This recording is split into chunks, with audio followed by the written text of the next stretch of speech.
1,80,000 টাকা বাজেট নিয়ে 24 মডেলের একটা জিক্সার মনোটন কেনা ট্রাই করব। পকেটে বাজেট আছে সর্বোচ্চ 1,80,000 টাকা। যাদের জিক্সার মনোটন গাড়িটা খুবই পছন্দের, চিন্তা ভাবনা করছেন যে ব্র্যান্ড নিউ কিনবেন, কিন্তু যদি ব্র্যান্ড নিউ দামের চেয়ে 40-50 হাজার টাকা কমে একটা মোটরসাইকেল আপনি পান, সেক্ষেত্রে কি আপনি সেটা নিবেন? আচ্ছা চলেন যাই, যে ভাই আজকে গাড়ি কিনতে আসছে সে নিবে, কেন নিবে সেটা আপনাদেরকে আমি জানাবো।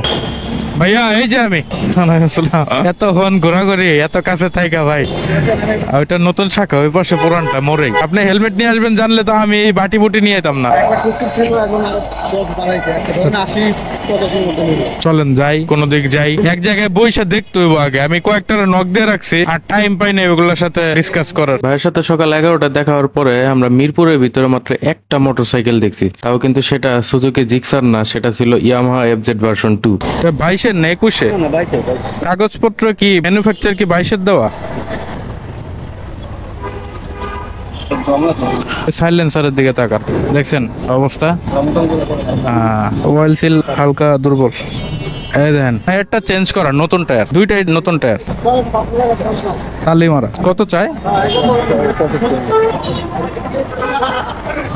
তো ফাটা, প্লাস প্লেট চেঞ্জ করা হয়েছে, তেল মারতেছে। আমি চাচ্ছিলাম না আপনি গাড়িটা দেখেন, কিন্তু আপনার অভিজ্ঞতার জন্যই আসলে না করি নাই, যে অন্তত অভিজ্ঞতাটাও, যে আপনি এই বাজেটে কি গাড়ি পাইতে পারেন। এইরকম গাড়ি পাবেন ফ্রেশ চাইলে 2,15,000, বলছি তো।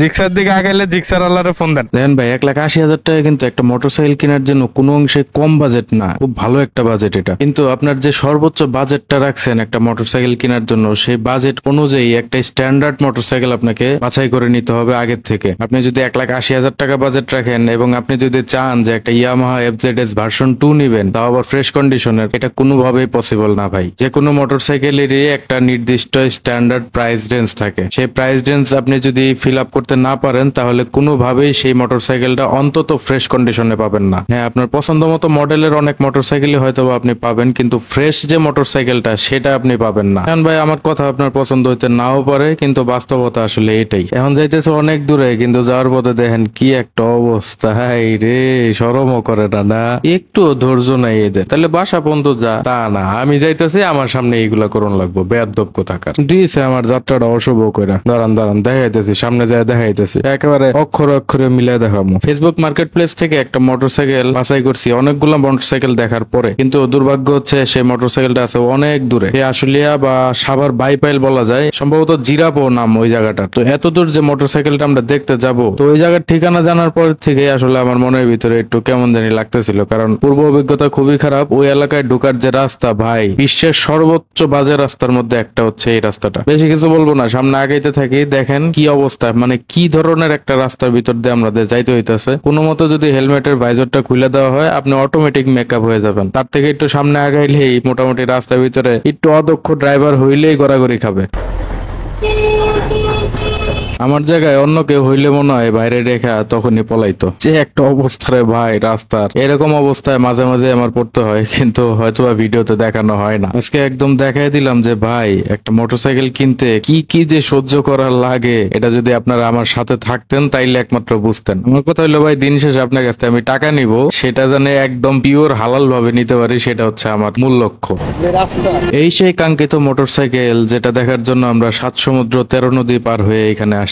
আর এই জিক্সার মনোটন মোটরসাইকেলটা হচ্ছে 2024 সালের একটা মডেল। এটা কিন্তু খালি যে মনোটন তা না, এটা মনোটন ক্লাসিক নামে পরিচিত। ম্যাট ব্লু কালারের গাড়িটা 2024 সালের যে কোনো সুজুকি বাইকের উপরে র্যাঙ্কনের একটা লোগো থাকার কথা। জিক্সার গাড়িতে থাকে হচ্ছে পিছনের সাইডটাতে, যেখানে আমি এখন মাত্র অনুবীক্ষণ যন্ত্রের মতো করে দেখলাম, কিন্তু এই গাড়িতে সেই লোগোটা নাই। এটার কারণ হচ্ছে ভাই হচ্ছে বাইরে এই গাড়িটা রাখছিল, পোলাপানের টাইনা টুইনা উড়াই ফেলছে। কিন্তু 24 সাল শিওর হওয়ার জন্য গাড়ির যে কিনার পেপারস সেটা দেখতে হবে, তাইলে বুঝতে পারবো যে 24 সালের গাড়ি কিনা। কারণ 23 সালে ওই সেম গাড়িটাই বের হয়েছিল, ওটাতে শুধু লোগো ছিল না, 24 এসে শুধু লোগোটা যোগ হয়েছে। মানে খুব সাধারণ ভাবে যদি 22-23 সালের গাড়ির সাথে 24 কে আপনি পার্থক্য করতে চান, তাহলে ওই লোগোটাই হচ্ছে প্রাথমিক পর্যায়ে আপনি দেখলে বুঝতে পারবেন। টুলিবিটা ধামরাইতে কিনা।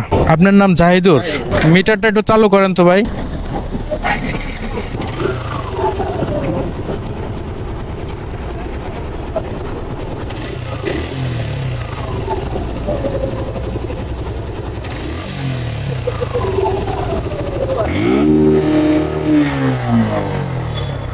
হ্যাঁ ঠিক আছে, 12,000 চলছে নাকি? আপনার ছবিতে তো 5,000 দেওয়া। 595 কিলো।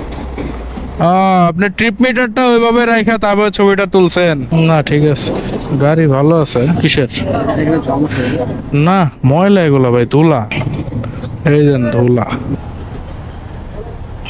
ধুলা, ডিস্ট্রিক্ট একদম সমান। আমি একটু চালাই দেখি তাইলে। এই যে আমার গাড়ির চাবি আপনার কাছে রাখেন, আমি যদি গাড়ি নিয়ে চলে যাই এই বেটাটা বাইন্দা রাখবেন। বিসমিল্লাহির রহমানির রহিম। যে রাস্তা এটা টেস্ট ড্রাইভ দেওয়ার জন্য পারফেক্ট না কোনোভাবেই, কারণ যে পরিমাণ ভাইব্রেশন হইতেছে গাড়িতে, এতে গাড়ির কোনো ঝামেলা থাকলে এটা বোঝারই উপায় নাই।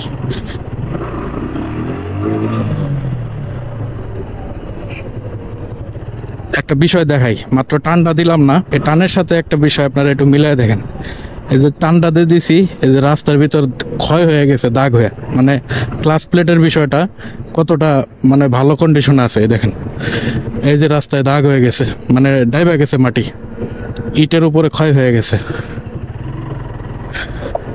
এই যে ব্রেকিংটা সুন্দর আছে।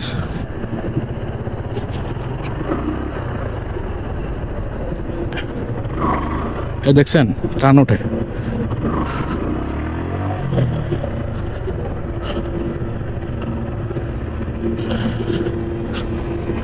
সমস্যা হইলো এই রাস্তার ভিতরে এই যে বল রেসারটা কি অবস্থায় আছে, বা এর মাথা কোনো দিকে টানে কিনা, হ্যান্ডেল কোনো দিকে টানে কিনা, এটা বোঝার উপায় নাই। আচ্ছা যতটুক দেখলাম তারপরেও ঠিকই আছে মনে হইতেছে।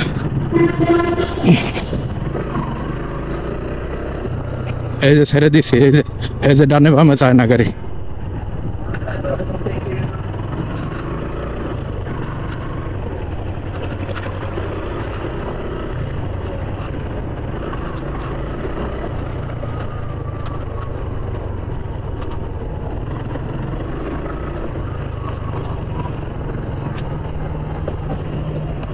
না ঠিকই আছে গাড়িটা। আমরা ভাবছিলাম যে 5,200 কিলোমিটার চলা।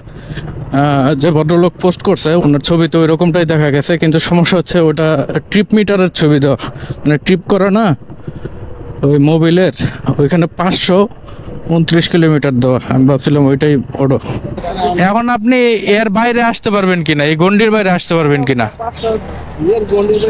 আমি যদি আপনাকে প্রাইস বলি, আমার পছন্দ হয় গাড়ি 65-তে, কিন্তু আমি সেটা আপনার দাম বলতেছি না। আমি আপনার যেটা বলবো ওইটা আপনার লস হবে না। তবে আমি যদি আপনার প্রাইজে নেই আমি লস করব। গাড়িতে হয়তো বা ঠকবো না, কিন্তু টাকায় লস হবে আমার।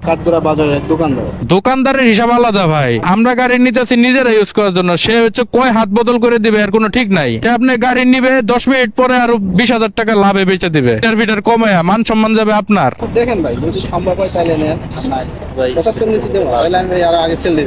না ভাই 75 অনেক প্রাইস। যদি বরাবর হয় তাইলেও একটা চিন্তা ভাবনা করা যায়। আপনার 72-এর কাস্টমার আছে আমি মানলাম, আমি এত দূর থেকে আসছি, আপনি আমার জন্য কি করবেন? আমি আপনার গাড়ির প্রাইস 72-ই মানলাম। লোকটা স্টুডেন্ট মানুষ, সে টিউশনি করে জমানো টাকা দিয়ে গাড়ি কিনতে আসে, তো ওই কাঁচা টাকা নিয়ে বসে রয় নাই ব্যবসায়ীর মতো। দেখেন আপনি কিছু করতে পারেন কিনা আমাদের জন্য। এটা বাস্তব কথা, আপনার বুঝে আমি বললাম। আমার কথা কি একটা অযৌক্তিক আপনি বলেন? আবার আপনি বিক্রেতা, আপনি লসে বিক্রি করতেছেন, এটা আপনার কথাও আমার চিন্তা করতে হচ্ছে। কিন্তু আপনাকে যদি আমি 75,000 টাকা প্রাইস দেই, এটা ওভার প্রাইস হবে। আপনি একটু নিজের বিবেকের সাথে প্রশ্ন করে দেখেন। আপনি এটা ব্র্যান্ড নিউ কিনছেন বিধায় আপনার লসটা বেশি হচ্ছে। আপনি যদি সেকেন্ড হ্যান্ড কিনে বিক্রি করে দিতেন, আপনার লসের অ্যামাউন্ট থাকতো সর্বোচ্চ 5,000 টাকা। কিন্তু নেগোসিয়েশনের জায়গাটা কাছাকাছি হওয়া দরকার ভাই, এত ডিফারেন্স থাকা উচিত না। আমি এখানে ওনার সাথে আসছি, আমি ওনার একজন প্রতিনিধি, এমন না যে আমি কোনো ব্রোকার বা দালাল। 2,000 টাকার ডিফারেন্স দেখেন, চিন্তা করে দেখেন। আমি প্রায় ঢাকার থেকে 30 কিলো গাড়ি চালে আসছি আপনার গাড়িটা দেখার জন্য। আমি 2,000 টাকা কমে না পাইলে ভাই আমি গাড়ি নিব না, আমি সত্যি কথা বললাম। তাহলে কি ভাই, ভাই 74-এর নিচে দিবে না? 72 বলছে, ওই আরো 1,000 নিবো আর কি মনে হয়।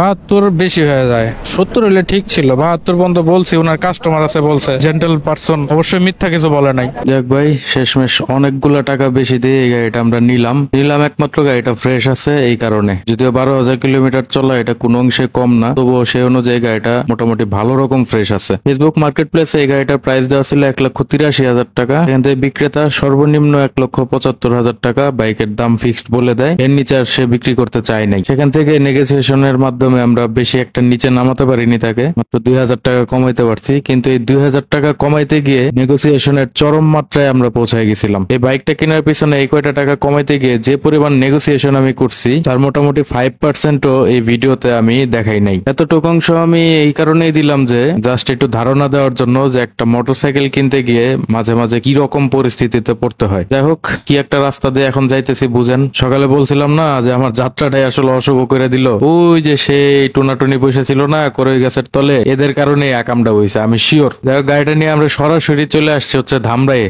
গাড়িটা যেখান থেকে কিনছি সেখান থেকেও প্রায় 17 কিলোমিটার দূরে হচ্ছে এই গাড়িটা যে দোকান থেকে বা যে শোরুম থেকে কেনা হয়েছিল সেই শোরুমটা লাকি মোটরস ধামরাই ঢুলিভিটায় পড়ছে এই শোরুমটা। এই শোরুমে আমরা চলে আসছি এবং এই শোরুমটা খোলা থাকে হচ্ছে 6টা পর্যন্ত। আর আমাদের এই গাড়িটা টাকা পয়সা লেনদেন সবকিছু কমপ্লিট হইতে মোটামুটি 5:15টার মতো বাইজে গেছিল। তার মানে 45 মিনিট হাতে নিয়ে আমরা সেই বাইপাল থেকে এই ধামরাই ঢুলিভিটায় এত স্পিডিং করে আসছি একমাত্র এই শোরুমের টাইমটা যাতে আমরা ধরতে পারি এই জন্য। দেখ আলহামদুলিল্লাহ আমরা শেষমেশ পৌঁছাই এবং আমাদের যে বাইকের ফাইল ট্রান্সফারের যে কাজ সেই কাজটা আমরা কমপ্লিট করতে পারি। যদিও ফাইল ট্রান্সফারের কাজটা একদিনে হয় না, অ্যাপ্লিকেশনটা আমরা আজকে করে গেছি, 2 দিনের ভিতরে তারা কাগজপত্র আমাদেরকে হ্যান্ড ওভার করবে। এখন খুব আস্তে ধীরে আমরা যাব, ঠিক আছে, কোনো তাড়া নাই।